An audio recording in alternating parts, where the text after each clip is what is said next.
Radio Robbani, merajut ilmu dan peradaban.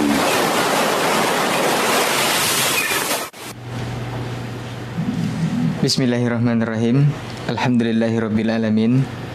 Wassalatu wassalamu ala asyrafil anbiya'i wal mursalin wa ala alihi wa ashabihi rasulillahi ajmain. Asyhadu an la ilaha illallah wahdahu la syarikalah wa asyhadu anna Muhammadan abduhu wa rasuluh la nabiyya ba'dah, amma ba'd. 91,1 FM Radio Robbani, merajut ilmu dan peradaban. Generasi Robbani dimanapun antum berada, atau untuk antum yang baru saja menyimak frekuensi 91,1 FM, alhamdulillah kita kembali bersyukur kepada Allah Subhanahu wa taala atas segala bentuk nikmat dan juga rahmatnya kepada kita bersama di kesempatan hari ini, sehingga kita masih diizinkan juga untuk kembali melanjutkan kajian keilmuan kita. Kali ini bersama guru kita insyaallah Ustadz Dr. Helmi Basri LCM Hafizahullah Ta'ala. Kemudian salawat dan salam kepada Nabi Muhammad sallallahu alaihi wasallam.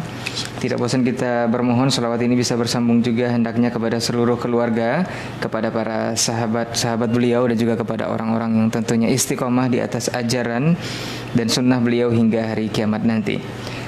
Taib generasi Robbani dimanapun antum berada, kaum muslimin dan kaum muslimat, ikhwani wa akhwati fiddin. Kembali kita di kajian keilmuan bersama guru kita Dr. Helmi Basri LCM Hafizahullah Ta'ala. Kita masih seputar maqasidus syariah, muamalah, yaitu bab nikah. Kali ini kita di pertemuan yang kelima insyaallah. Nanti akan dilanjutkan oleh Ustaz seputar materi kita.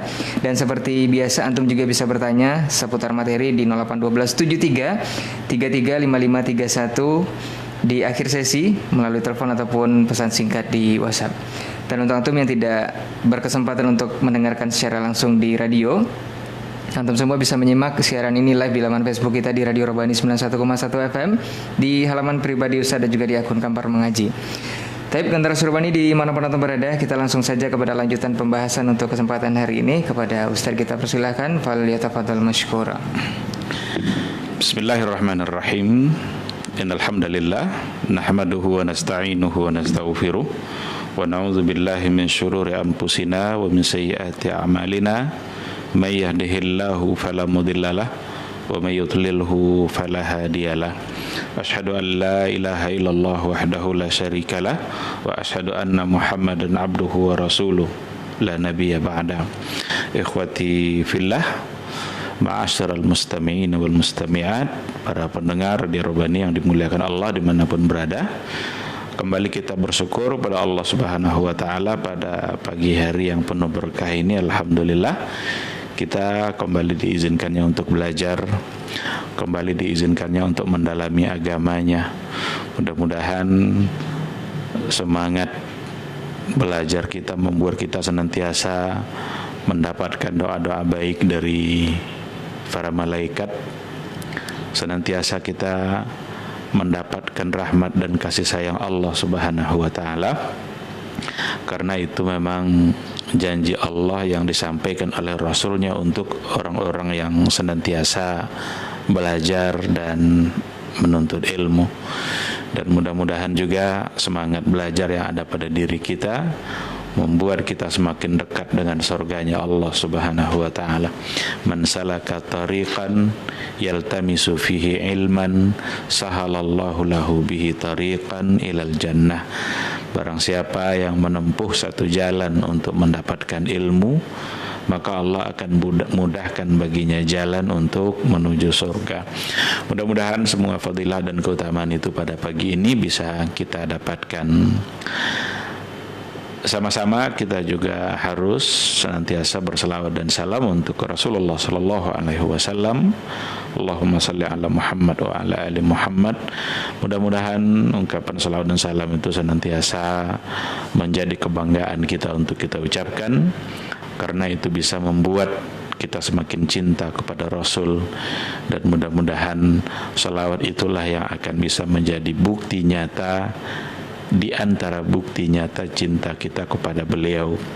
Kita berharap mudah-mudahan semua kita bisa mendapatkan syafaatnya di yaumul mahsyar. Amin amin ya rabbal alamin.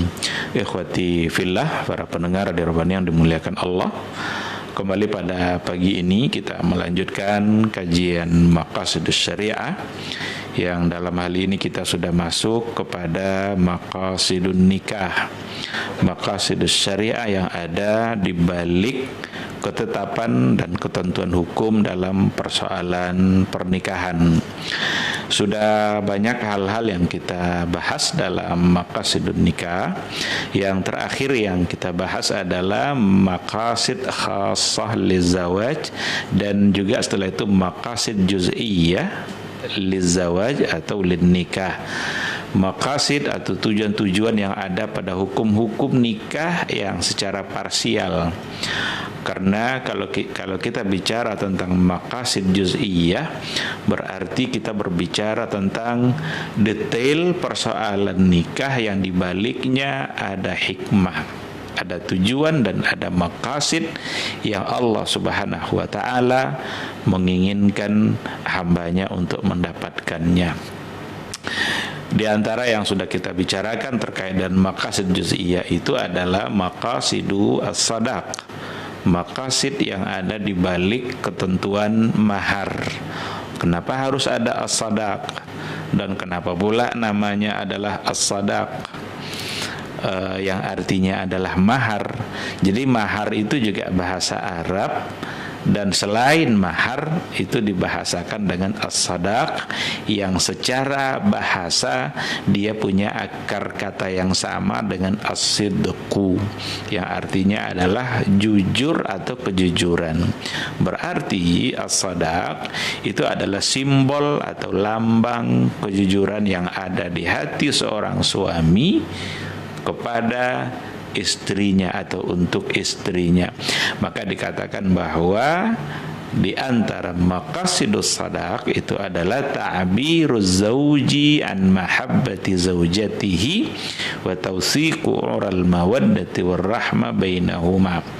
Itu ungkapan cinta dan kasih sayang yang datang dari hati seorang suami secara tulus kepada istrinya, yang diharapkan mudah-mudahan cinta itu bisa terjalin kokoh untuk mendapatkan al-mawaddatu warahmah bainahuma, kasih sayang di antara keduanya. Maka sudah sering kita ulang-ulang bahwa mahar itu bukanlah harga bagi seorang wanita, karena wanita sungguh sangatlah mahal dan mulia di mata Allah Subhanahu wa taala, yang tidak hanya bisa dihargai dengan harta seperti itu, tetapi lambang cinta. Oleh karena itu, seorang suami kalau seandainya mampu dia memberikan mahar yang tinggi, tidak ada masalah. Islam tidak memberikan batasan mahar. Boleh jumlah mahar itu besar, tetapi juga tidak harus seperti itu. Maka harus ada timbal baliknya. Seorang istri akan semakin berkah dan baik kalau seandainya dia tidak membebani suaminya pada mahar yang tinggi atau mahar yang jumlah besar. Baik ikhwati fillah, sekarang akan kita coba lanjutkan maqasid juz'iyah. Selain berbicara tentang maqasid as-sadaq, tentang mahar, juga dibicarakan maqasidu i'laniz zawaj, tujuan dibalik anjuran i'lanuz zawaj. I'lan itu iklan, mempromosikan. Berarti nikah itu harus dipromosikan. Nikah itu harus diberitahu kepada orang, agar orang tahu kalau dia berdua sudah menikah. Yang dalam hal ini adalah al-walimah. Oleh karena itu, walimah itu sesuatu yang sangat dianjurkan oleh agama. Walimah bukan persoalan besar kecilnya walimah, tapi adanya walimah itu sunnah.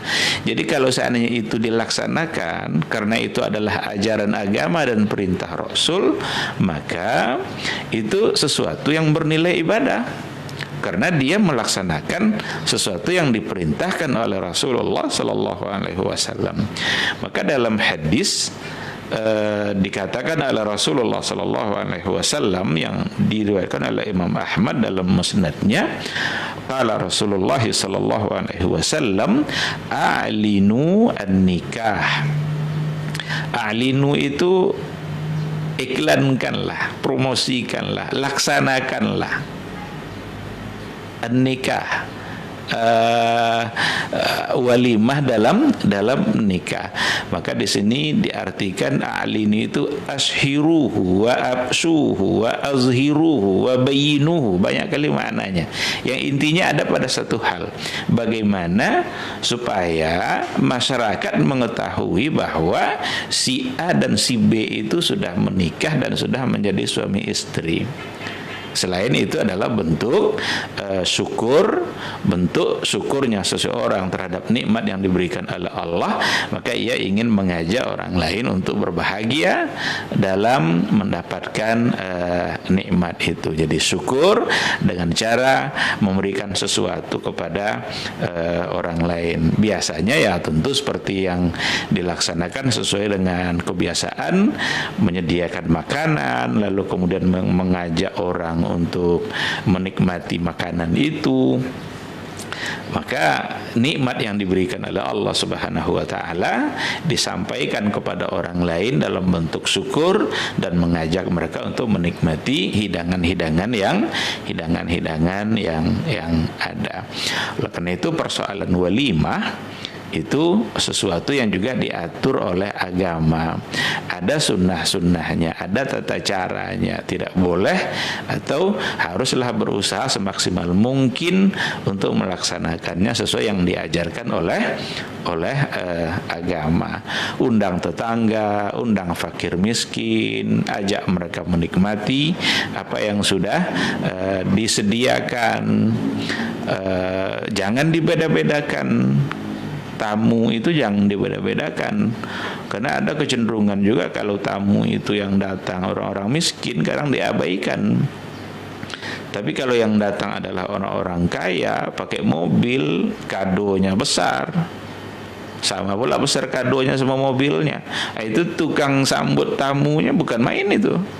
Tapi kalau yang datang miskin, kadang dicuekin, mau makan-makan, mau ndak-ndak, itu satu kesalahan besar. Karena dia sedang bersyukur kepada Allah Subhanahu wa taala, dan jangan dicederai cara bersyukurnya itu dengan hal-hal yang tidak benar. Maka ada sebuah hadis yang datang dari Rasul mengatakan, bi'sat ta'am ta'amul walimah. Makanan yang paling buruk itu makanan walimah. Sepintas kita bisa bertanya-tanya, kok Nabi mengatakan makanan yang jelek itu ada pada makanan walimah? Padahal di satu sisi Rasul menganjurkan untuk menghadiri walimah. Jadi iza du'itum ilal walimah falyastajib. Kalau kalian diundang untuk menghadiri pesta, maka datang. Mendatanginya, kita mendatanginya itu berpahala, yang mengundang juga berpahala, karena dua-duanya berada dalam anjuran Rasulullah sallallahu alaihi wasallam. Oleh karena itu haruslah dijaga ketentuan-ketentuannya. Maka ketika ditanyakan penjelasannya dalam hadis tadi itu, kenapa itu justru makanan yang paling buruk? Karena ternyata digambarkan oleh Rasulullah Sallallahu Alaihi Wasallam, karena sering pada walimah itu yang dihormati adalah orang-orang yang syarif, orang-orang yang mulia, orang-orang yang dianggap petinggi-petinggi. Tetapi yang tidak dihormati justru adalah orang-orang yang tidak seperti itu. Padahal orang-orang yang miskin itu yang justru sangat memerlukan makanan itu. Adapun orang-orang kaya, dia udah biasa makan makanan yang ada pada pesta itu. Mungkin malam ini dia di restoran mewah yang mana, malam besok dia sulit untuk mencari restoran yang lebih bagus lagi, karena dia sudah biasa. Sementara orang yang fakir, orang yang miskin, mungkin dia tidak punya apa-apa atau jarang dia makan daging, jarang dia memakan hidangan-hidangan seperti itu. Justru yang harus mendapatkan kemuliaan itu adalah mereka-mereka yang memang miskin. Jadi jangan sampai makanan yang ada pada pesta yang dilakukan oleh seseorang, oleh satu keluarga, itu justru masuk dalam kategori makanan yang buruk, yang dalam istilah Rasulullah Sallallahu Alaihi Wasallam sebagai bi'sat ta'am. Ada lagi yang menjadi alasan kenapa disebut sebagai bi'sat ta'am, itu karena banyak mubazir. Banyak kemubaziran.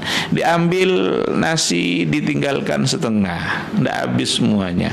Kalau memang tidak akan dihabiskan, jangan ambil sebanyak itu. Atau jangan pula merasa kalau nanti habis, nanti orang punya penilaian yang buruk, penilaian yang negatif. Karena dianggap kalau habis, nah ini orang ini kok lapar kali. Padahal yang dianjurkan oleh Nabi itu justru adalah tidak dengan membiarkan makanan mubazir seperti itu. Innal mubazirina kanu ikhwana asyayatin. Orang-orang mubazir itu adalah temannya syaitan. Ikhwati fillah.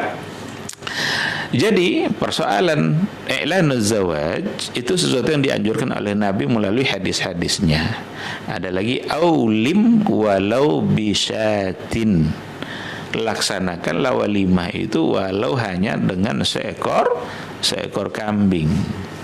Ini sebenarnya kalau kita bawa kepada kehidupan masa dahulu, seekor kambing itu lambang kesederhanaan.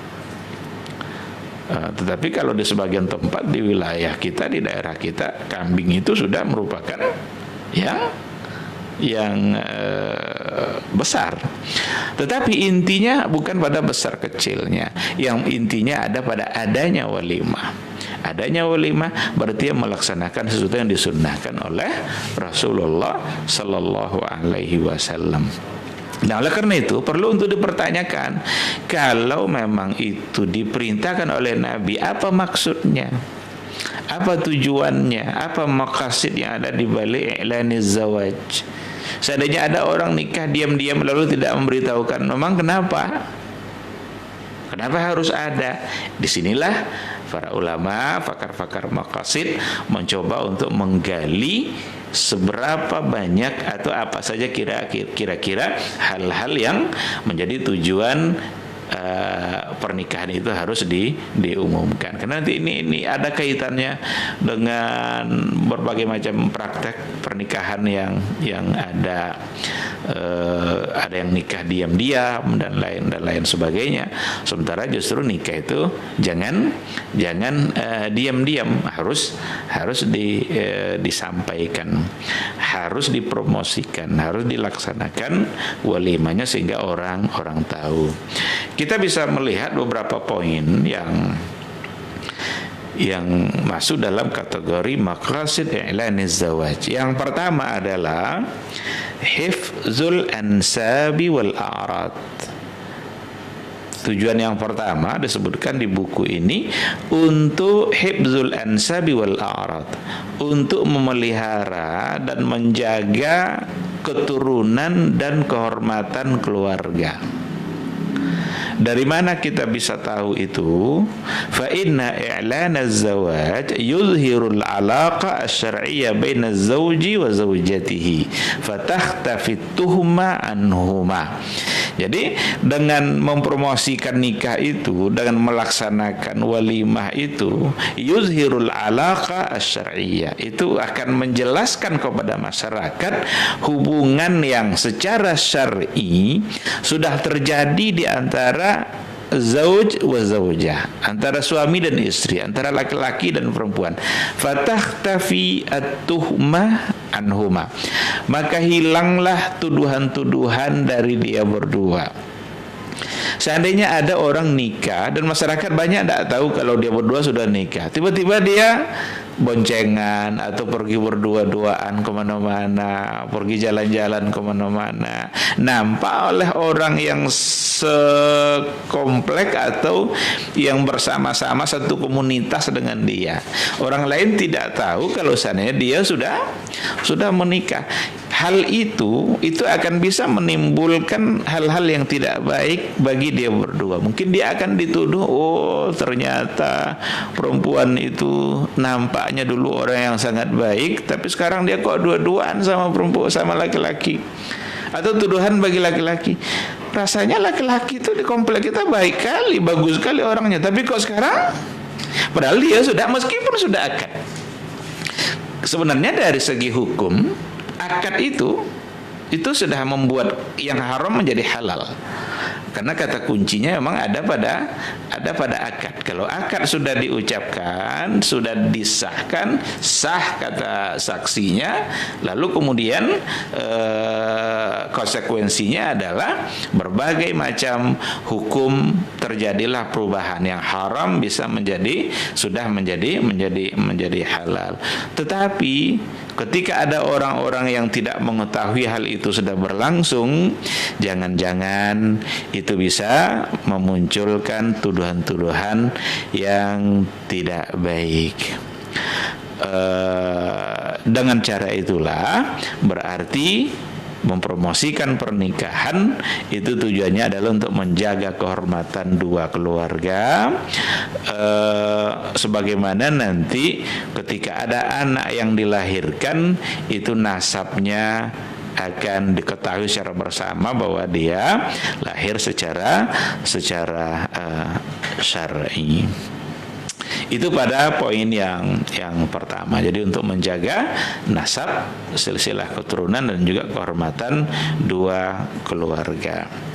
Yang kedua, maqasidnya adalah ad-da'watu ila al-iffati wat-tahara. Dengan adanya mempromosikan pernikahan itu, dengan adanya informasi yang disampaikan kepada masyarakat, itu akan mengajak menuju al-iffati wat-tahara. Iffah itu penjagaan harga diri bagi seorang perempuan. Seorang perempuan akan lebih merasa nyaman, lebih merasa tenang, terpelihara dirinya ketika orang tahu kalau dia sudah menikah. Dan orang-orang juga akan lebih menghormatinya ketimbang dia belum menikah. Nah, itulah sebabnya Nabi itu menganjurkan orang untuk cepat menikah agar iffah bisa didapat.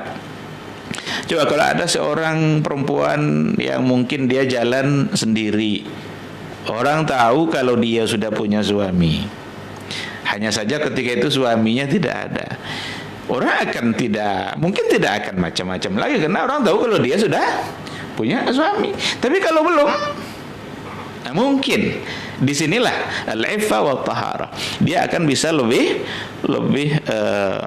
terpelihara dari hal-hal yang mungkin tidak diinginkan. Maka dikatakan fa fi i'laniz zawaj tasji'un wa hathun 'alaihima. Maka ketika pernikahan itu disampaikan atau dipestakan, itu adalah semacam dorongan untuk menjaga iffah dan kesucian bagi dia berdua, baik bagi laki-laki maupun bagi perempuan. Yang laki-laki atau yang perempuan pun dia tidak bisa lagi ngaku-ngaku kalau dia belum nikah. Tiba-tiba mungkin ada keinginan untuk menyatakan, saya kan belum menikah. Tidak bisa lagi karena orang sudah tahu kalau dia, berarti itu menutup pintu untuk dia berbuat hal-hal yang salah atau yang menyimpang. Baik, yang berikutnya adalah ad-da'watu wal hassu 'ala zawaj.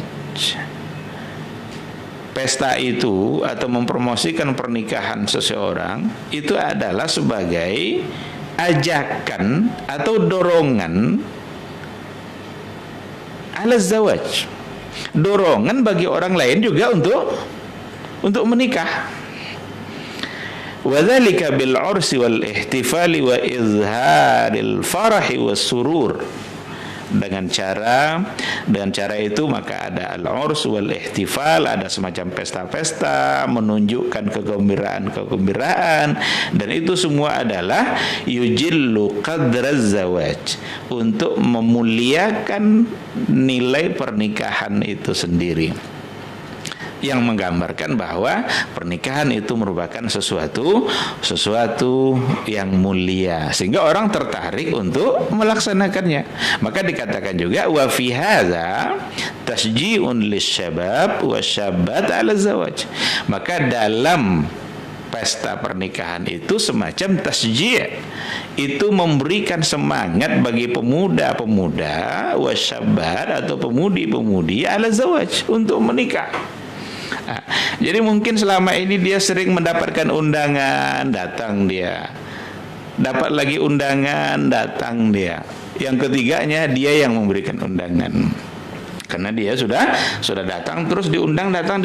Mudah-mudahan itu bisa menambah atau memunculkan semangat dia untuk menikah, untuk melakukan sesuatu yang sudah dilakukan oleh teman-teman dia atau oleh sahabat-sahabat dia yang lain. Maka benarlah bahwa i'lanuz zawaj itu tasji' lin nikah, adalah dorongan, memberikan semangat untuk melaksanakan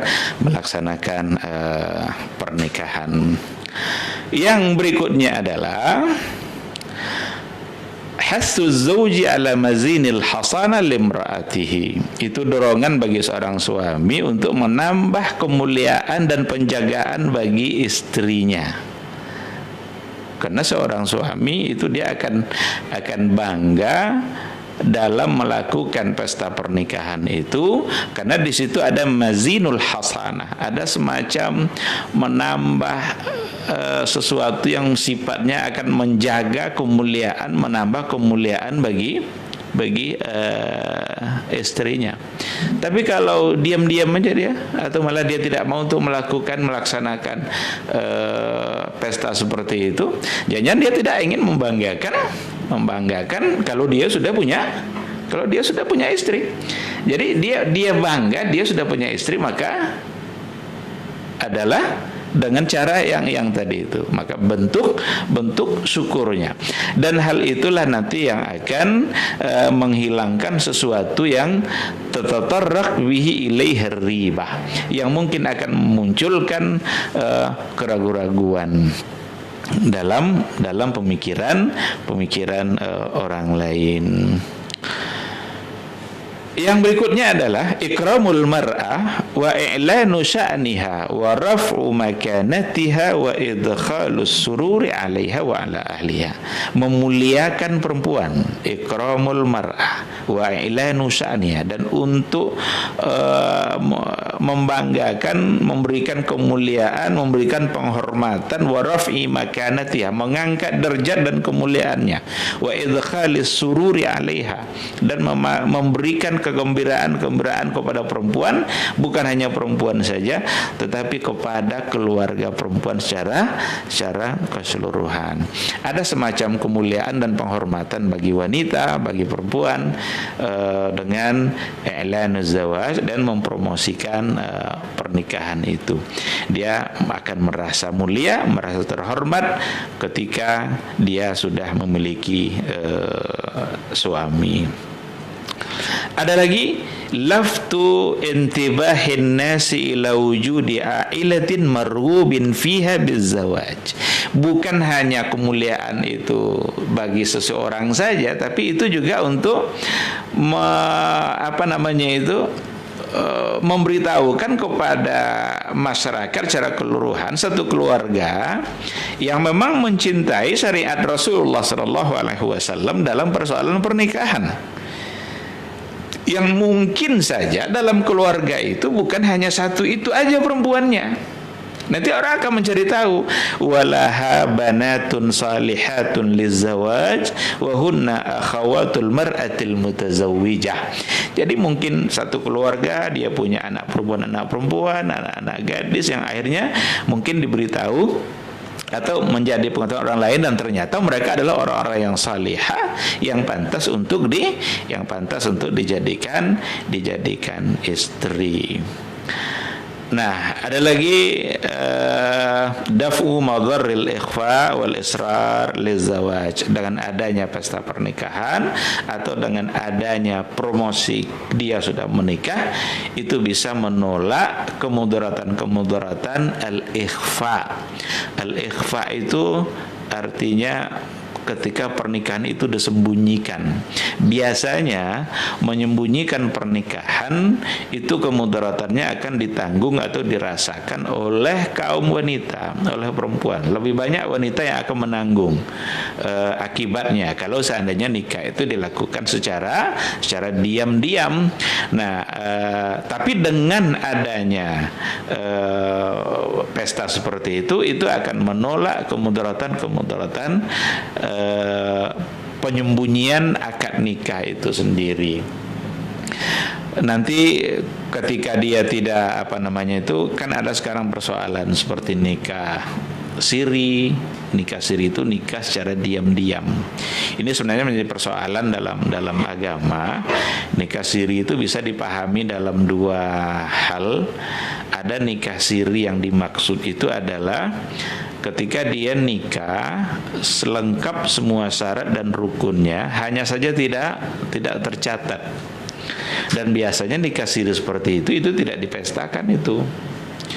Tapi kalau seandainya syarat rukunnya lengkap, maka secara fikih dia bisa dihukumkan sebagai pernikahan yang sah.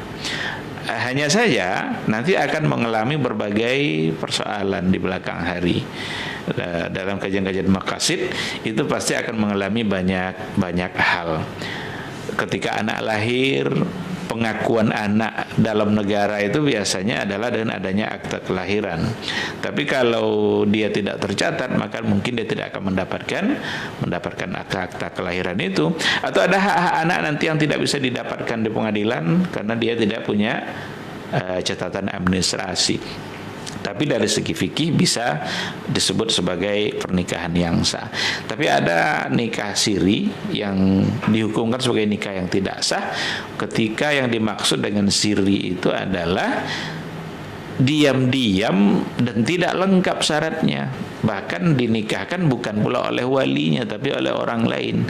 Maka ini harus ditinggalkan, jangan pernah melaksanakan pernikahan seperti itu. Ada kadang disuruh pemuka masyarakat untuk menikahkannya padahal dia punya wali. Apa hak pemuka masyarakat untuk menikahkan seorang perempuan yang dia tidak ada hubungan apa-apa? Karena yang berhak menikahkan perempuan itu adalah walinya. Maka bukan ini yang dimaksud. Yang pertama tadi yang dimaksud.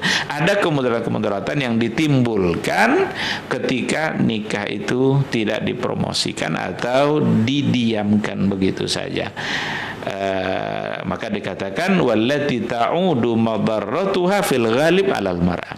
Pada kebiasaannya kemudaratan itu kembali kepada perempuan atau banyak dirasakan oleh si istri. Nah, untuk menghindarkan itu semua datanglah agama untuk menyuruh. Datanglah agama mengatur agar diadakan walimah. Karena itu salah satu dari wasilah untuk i'lanuz zawaj itu sudah kita katakan tadi al-walimah. Dalam hadis Rasulullah sallallahu alaihi wasallam, Rasul bertemu dengan Abdurrahman ibn Auf ketika ia baru hijrah dari Mekah ke Madinah.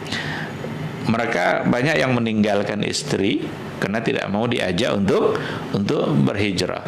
Orang-orang yang ada di Madinah, muhajirin bersama Ansar, itu memulai kehidupan baru yang dibangun oleh Nabi dengan sistem al-mu'akhad. Orang-orang Mekah yang banyak yang biasa berdagang, mereka mulai berdagang, mulai berusaha dan mendapatkan rezeki. Tiba-tiba dia ketemu dengan Abdurrahman ibn Auf dengan aroma yang parfum yang beda dari hari yang sebelumnya. Rasul bertanya, ini ada apa nih Abdurrahman? Apa kata Abdurrahman bin Auf? Saya sudah menikah ya Rasulullah.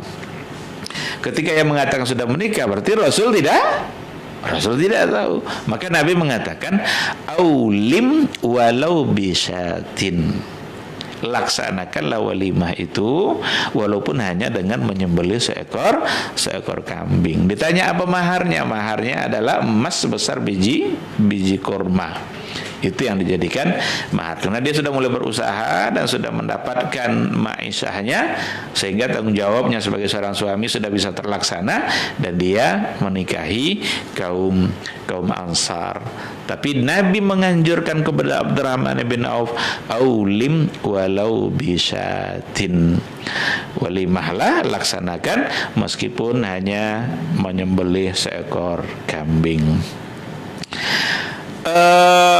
Wasilah yang kedua dalam walimah itu yang dibolehkan juga oleh agama, ibahatul ghina wal musiqa al muhtaramaini ayyamal urs. Agama membolehkan untuk adanya bunyi-bunyian, adanya nyanyi-nyanyian pada hari pesta. Tapi ini perlu dipahami secara baik. Seperti apa yang dibolehkan dan mana yang memang ada keringanan kebolehan itu oleh agama. Berdasarkan kepada sebuah hadis, di sini diriwayatkan oleh Imam Al-Bukhari dalam kitab nikahnya, dalam kitab sahihnya, dari Rubai' bintu Muawiz ibnu Afra, ja'an nabiyyu sallallahu alaihi wasallam fadakhala hina buniya aliyya.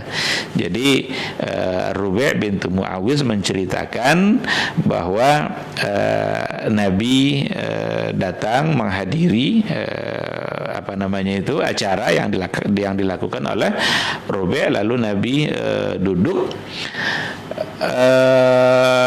faja'alat juwairiyatun lana yadribna bidduf. Maka ketika itu juwairiyat itu budak-budak perempuan yang kecil, budak perempuan kecil. Ini menjadi patokan ini sebenarnya. Yadribna bidduf, mereka memukul-mukul alat gendang atau seperti rebana. Ad-duf itu ala musiqiyah basita, alat yang di situ ada bunyinya tapi sangat sederhana. Dia biasanya itu tidak ada nada. Berbeda dengan alat-alat musik yang ada nadanya, seperti gitar, piano, itu ada nadanya. Ad-duf di situ itu rebana yang biasa dipukul-pukul oleh ibu-ibu juga. Untuk di hari-hari pesta itu ada, pada masa dulu ada budak-budak perempuan yang masih kecil yang memukul-mukul itu, pertanda ada kegembiraan. Nah, oleh karena itu yang sederhana seperti itu dalam agama memang berdasarkan hadis ini berarti adalah sesuatu yang dibolehkan, tetapi tidak dengan menggunakan hal-hal yang dilarang oleh Nabi, karena berdasarkan kepada hadis-hadis yang lain, Nabi menceritakan bahwa nanti di akhir zaman itu akan ada orang yang menghalalkan musik. Kalau Nabi mengatakan ada orang menghalalkan musik, berarti hukumnya adalah haram. Bahkan ada yang akan menghalalkan sutra, ada yang akan menghalalkan perzinaan, ada yang akan menghalalkan riba. Semua yang diharam-haramkan Nabi, nanti di akhir zaman akan ada orang yang menghalalkannya. Lalu bagaimana dengan yang duf ini? Karena berarti Nabi sendiri ada di situ. Duf berarti sesuatu yang dibolehkan dan dia tidak punya nada. Perlu juga dipahami bahwa pada masa dahulu soal nyanyi-nyanyian itu profesinya para budak. Itu bukan profesi yang terhormat, tapi profesi yang justru dihindarkan oleh orang-orang yang mulia. Bahkan budak-budak kalau sudah mulai ikut-ikutan menyanyi, itu harganya akan menjadi lebih murah. di pasar-pasar budak pada masa dulu, kalau dia terkenal sebagai orang yang biasa menyanyi-nyanyi seperti itu, dia harganya akan murah. Berarti menandakan bahwa itu bukanlah sesuatu yang diminati. Hanya saja sebagai tanda adanya hiburan, maka juwairiyat itu budak-budak kecil, wanita, budak dan kecil. Berarti bukan pula dewasa. Karena kalau dewasa berarti akan bisa mendatangkan maksiat. Baik, ada lagi hadis dari Aisyah yang mendukung makna hadis yang tadi itu, anna zaffat imra'atan ila rajulin minal ansar. Ada laki-laki perempuan mengadakan pesta nikah dan seorang laki-laki Ansar. Faqala Nabiullah, Nabi berkata, ya Aisyah, ma kana ma'akum lahun, tidakkah ada kalian punya lahun? Lahun itu di sini artikan adalah at-tarfih al-mubah, hiburan yang memang dibolehkan. Fa innal ansar yu'jibuhumul lahu, karena sesungguhnya orang-orang Ansar mereka suka adanya hiburan-hiburan yang dibolehkan itu. Di sini dikatakan bahwa hadisnya akhrajahu al-Bukhari fi sahihi. Kitabun nikah itu masih dalam kitab nikah yang ada dalam Sahih Bukhari. Ikhwati fillah, jadi hari kegembiraan itu dibolehkan untuk melakukan sesuatu yang mendatangkan kegembiraan, juga bersyukur kepada Allah dan memberikan makan orang-orang miskin atau mengajak orang-orang lain menikmati hidangan-hidangan, dan dengan cara itu berarti dia melaksanakan syukurnya kepada Allah Subhanahu wa taala terhadap nikmat yang diberikan oleh Allah Subhanahu wa taala. Mungkin ini yang bisa kita sampaikan pada kesempatan ini sebagai tambahan dari maqasid juz'iyah dalam persoalan pernikahan. Mudah-mudahan bisa kita pahami. Dan seandainya ada hal-hal yang perlu dipertanyakan, dipersilahkan. Saya kembalikan ke moderator. Barakallahu fikum, jazakumullah khairan Ustaz, untuk materi kita di kesempatan hari ini mengenai bab pernikahan. Kita sebelum berakhir di kajian, ada beberapa pertanyaan yang sudah masuk di 081273335531. Untuk pertanyaan pertama kita coba jawab, Ustaz. Iya. Assalamualaikum warahmatullahi wabarakatuh, Ustaz. Waalaikumsalam warahmatullahi wabarakatuh. Ustaz, bagaimana sebenarnya dalam menghadiri undangan pernikahan, Ustaz? Ada yang mengatakan jika yang diundang saja yang boleh hadir. Bagaimana jika saya mengajak tetangga untuk hadir di undangan, juga menikmati hidangan yang ada di undangan? Nah, Ustaz. Iya. Tentu saja ketika Nabi mengatakan idza du'itum ilal walimah atau idza du'iya ahadukum ilal walimah falyastajib. Apabila salah seorang kalian diundang untuk menghadiri pesta, falyastajib, maka hendaklah dia mengabulkan undangan itu. Maka para ulama kita bisa membaca syarah atau penjelasan untuk hadis ini, apa sebenarnya hukum menghadiri walimah itu. Karena di situ ada anjuran falyastajib, maka hendaklah, maka memang seharusnya hadir kalau seandainya tidak ada alasan sama sekali untuk tidak hadir. Dan itu satu satu bentuk pelaksanaan perintah Nabi. Berarti menghadirinya akan menjadi ibadah. Ada lagi yang mempertanyakan, bagaimana kalau kita tidak hadir karena di situ ada kemaksiatannya? Apa contoh kemaksiatan? Ada musik-musiknya, ada organ tunggalnya, daripada kita datang. Nah, seandainya memang ada orang yang untuk menghindarkan itu dia tidak datang, sebenarnya Ahlul Bait dia menggugurkan hak kehadirannya orang lain itu dari acaranya dengan cara tadi. Boleh dia tidak hadir, tapi boleh juga disiasati, mungkin cari waktu-waktu yang apa namanya, yang mungkin lebih ringan, atau saat dia berhenti. Karena ada orang mengakalinya, datang dia sore-sore, atau datang dia pas sebentar-sebentar orang mau azan, nanti pas azan dia pamit, asalkan bisa terkabulkan undangan.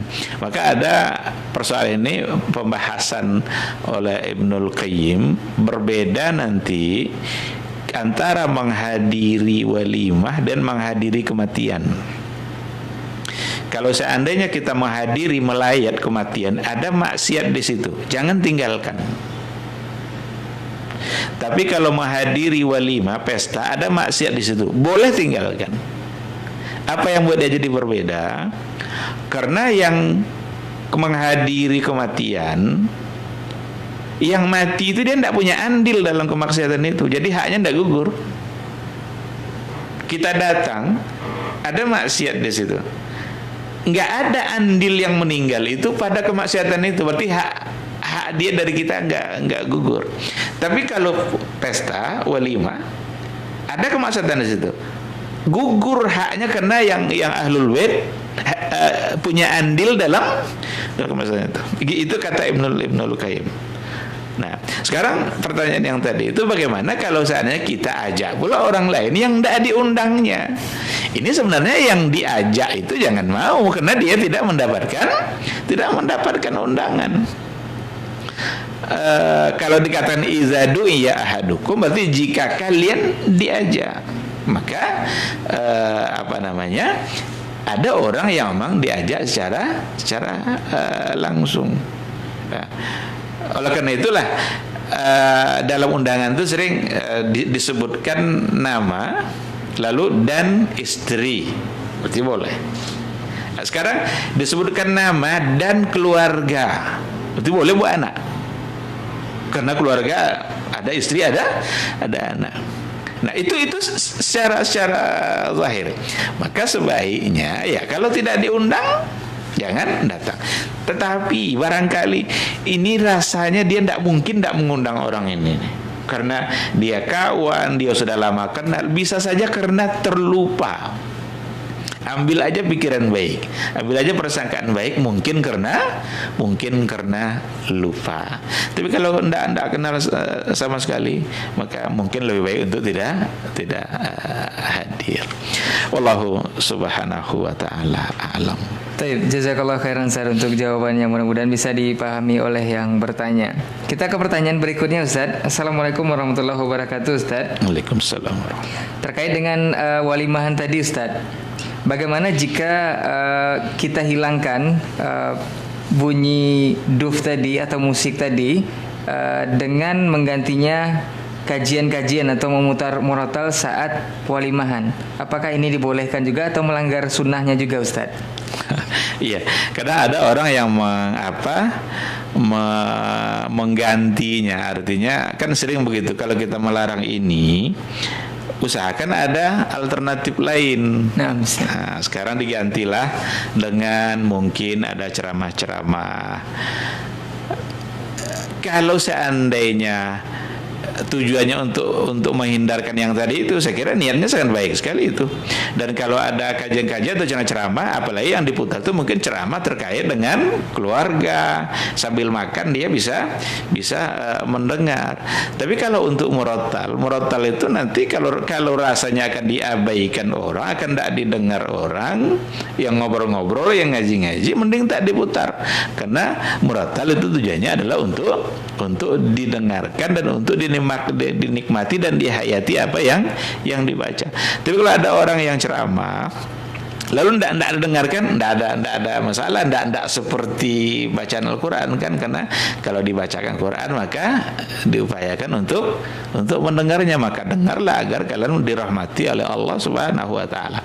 Maka kalau mau dipilih, minta pilih, barangkali memutar kajian-kajian atau ceramah-ceramah berkaitan dengan keluarga itu mungkin akan lebih tepat sebagai ganti dari musik-musik yang ada.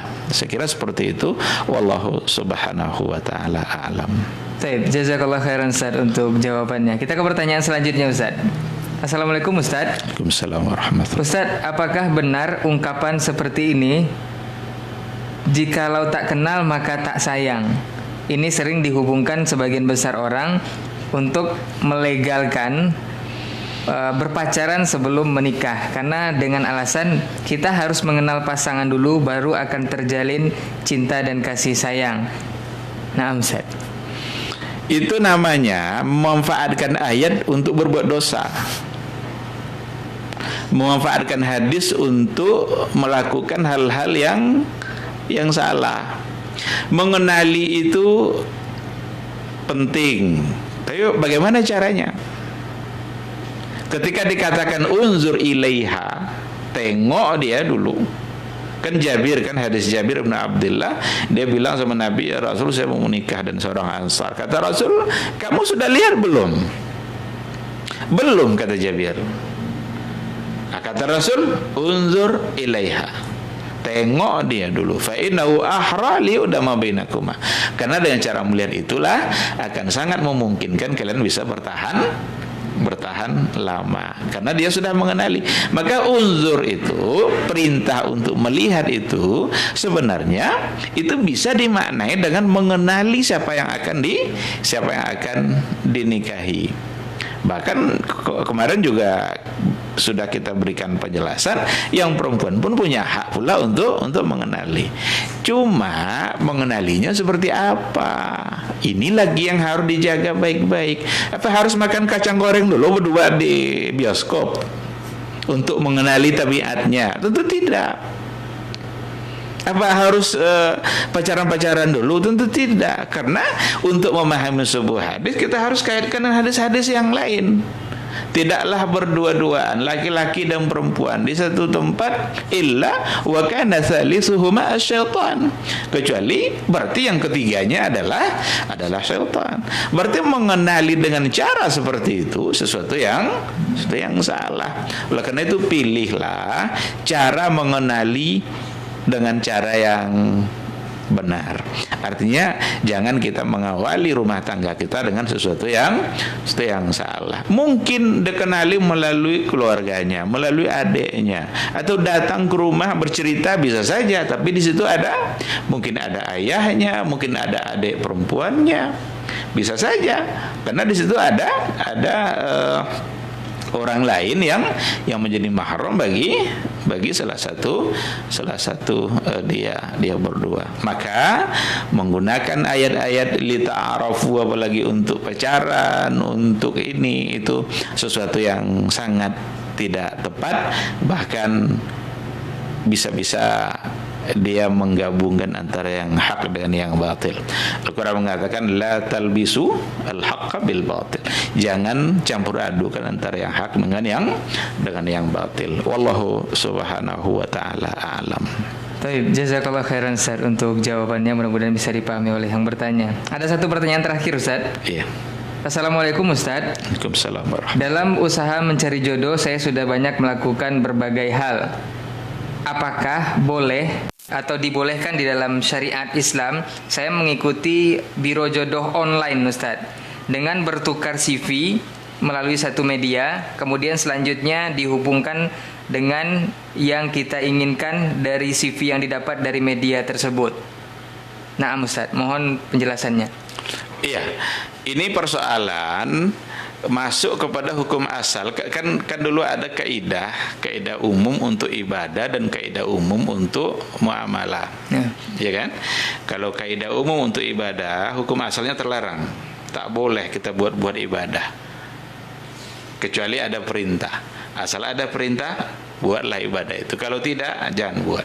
Tapi kalau untuk muamalah itu kebalikannya, boleh sampai nanti ada sesuatu yang terlarang. Nah, kalau kita ambil hukum asalnya boleh untuk mengikuti yang tadi itu, tinggal lagi kita membaca secara baik, analisa secara baik, apakah kira-kira di situ ada sesuatu yang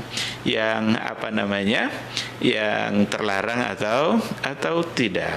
Karena cara ta'aruf itu bisa macam-macam. Kadang ada Dalam kelompok tertentu si yang perempuan kasihkan CV-nya ke seseorang, nanti yang laki-laki juga memberikan CV-nya kepada seseorang.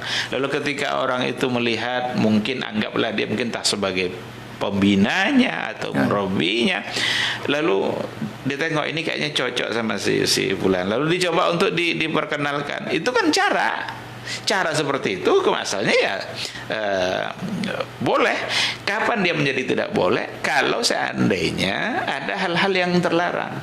Nah, pada biro jodoh perlu dilihat baik-baik sejauh mana aplikasinya, pelaksanaannya, apakah memang itu steril dari hal yang terlarang atau tidak. Sekarang kita berikan daftar riwayat kita, ada foto kita, jangan disalahgunakan foto itu. Sekarang orang begitu mudah untuk menyalahgunakan. Kita juga nggak kenal sama orang yang mengelola biro jodoh itu, bisa saja disalahgunakan. Iya kan? Nah, kalau itu rasanya akan terjadi, jangan ikuti. Lakukan ikhtiar, tapi tetap konsen pada hal-hal yang dibolehkan oleh agama. Karena urusan jodoh urusan Allah. Allah yang menentukan siapa jodoh kita. Ikut pun kita berbagi biro jodoh, kalau kata Allah belum itu. Tapi kalau kata Allah kamu sudah punya jodoh, belum dia mau nikah sudah ada yang melamar. Saya bayangkan, belum mau menikah sudah ada yang, begitulah Allah mengatur. Kan dari dalam rahim kan sudah itu kan.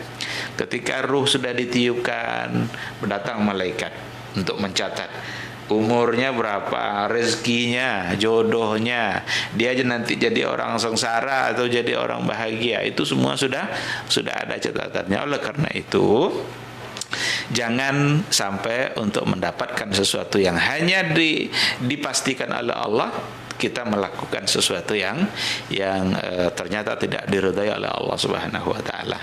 Tetapi sekali lagi, untuk cara, untuk metode dalam masalah ini mungkin bisa berbeda-beda. Termasuk salah satu yang tadi, kapan baru tidak boleh? Kalau seandainya ada di situ hal-hal yang tidak dibenarkan oleh agama. Tapi kalau rasanya benar-benar saja, rasanya tidak ada yang menyimpang, ya silakan untuk diikuti. Kalau sudah ada syubhat saja, kalau sudah ada sesuatu yang rasanya akan menggiring kepada hal-hal yang tidak baik saja, itu lebih baik untuk ditinggalkan.